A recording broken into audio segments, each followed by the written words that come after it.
هێزێکی ئەمنی بە بڕیاری شارەوانی قەزای شارە زوور وێزگەی گواستنەوەی گشتی قەزاقی داخست، ئەوەش بۆ ناچارکردنی شۆفێران تا بچنە تیرمیناڵی نوێی قەزاکە.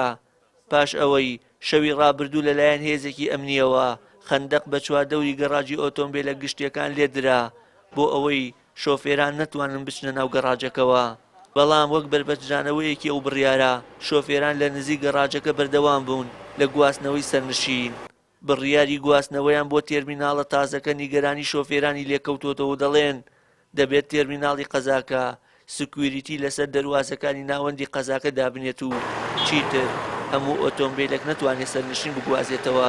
وڵی بەنسبت ئێمە هیچ کێشێکمان لەگەڵ نقلیاتەکە نیکە ناچین، ئێمە ڕۆین، بەڵام ئێمە داواکاریمانێ داواکاریەکانمان جێبەجێ بکەن بۆ ناڕۆین، وەکو تەرمیناڵانی چیان بۆ کرەوە بۆ ئێمە بکەن وەسڵمان بۆ بکەن مرورێکمان بۆ دابنێن لەوێ کە نێڵێ خەڵ بڵێن اینجا هەر کەسێکە نەفەری زیادە ڕۆیی کرد و لەوێ خۆمان حرەسی داین لەگەڵ چاودێری ئەەکەین هەچ کەوتمان ئەمە نائاسایی و نەفەری بارکرد بیگەڕێنەوە وەسڵیان من بۆ بکەن بە پێی وەسڵ چی باجێکی نقلیاتی وەکو تەرمیناڵەکان کە ئێمەی دەین. تەرمیناڵە تەمەن لە خوارە دروست کراوە، ئێمە بە حکمیەوە لەگەڵ زەڕایانە تێکەڵین، نەفەرەکانمان زۆریان لەسەرەوە نەیان بۆ خوارەوە، هەمویان بۆ سەرە ڕۆن سیارەی بکی بێخەتی زۆریش لەم شارە هەیە، نەفەرەکانی ئێمە ئەبن کە نەفەرەکانی ئێمە ئەبن ئەم کابرا ئەم تەرمیناڵی گرتووە ئیجراعاتێ ناکە بۆمان، حرسمان بۆ دانانێت، هۆکارمان بەس ئەوەیە ئەم شارە بەڕاستی شارە بەربڵاویش وەکو هیچ شارێکی تر نییە، وەکو بڵێ یەک شوێن یەک ڕێی زۆرە، ئێمە ئەمانەوێت ئیجراعاتمان بۆ بکات نێ لە سیارە بێخەتەکان نەفەرەکانمان بەرێت، ئێمە کێشەمان نییە تەرمیناڵ ڕۆی ناو تەرمیناڵ بۆ ناچین ناو تەرمیناڵ.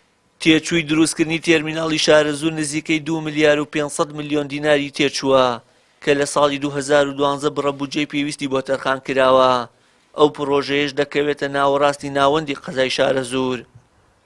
سەرۆکی شارەوانی شارە زووریش ڕای دەگەیەنێت سەرجەم مەرج و خزمەتگوزاریەکان لە تیرمیناڵەکەدا ڕەچاو کراوە و شۆفێران دەتوانن سوودمەند بن لێی. ئەم تەرمیناڵە متەکاملە، هەموو خەدەماتی شتایە بۆ ئەم سایەخانەمان دروست کردووە لە ناو جەرگەی شارایە بۆ ئەوەی هەموو خەڵکی شار مسەیتەر بێتە ناو گەڕ نزیکترین شوێنە بۆ هەموو خەڵکی شار و خەدەماتیشی کاملە. ئێمە 5-6 جەلسە لە بە حزوری قایمقام لەگەڵیانە دانیشتین، پێمان وتون ئەم تەرمیناڵە بۆ ئێوە دروستکراوە، بەڵام ئەوان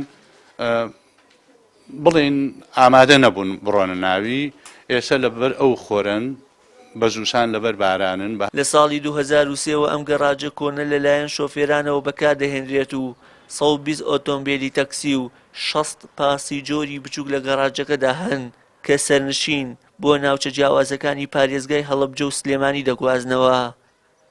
وشیار محەممەد کەناڵی ئاسمانی پەیام قەزای شارە زوور.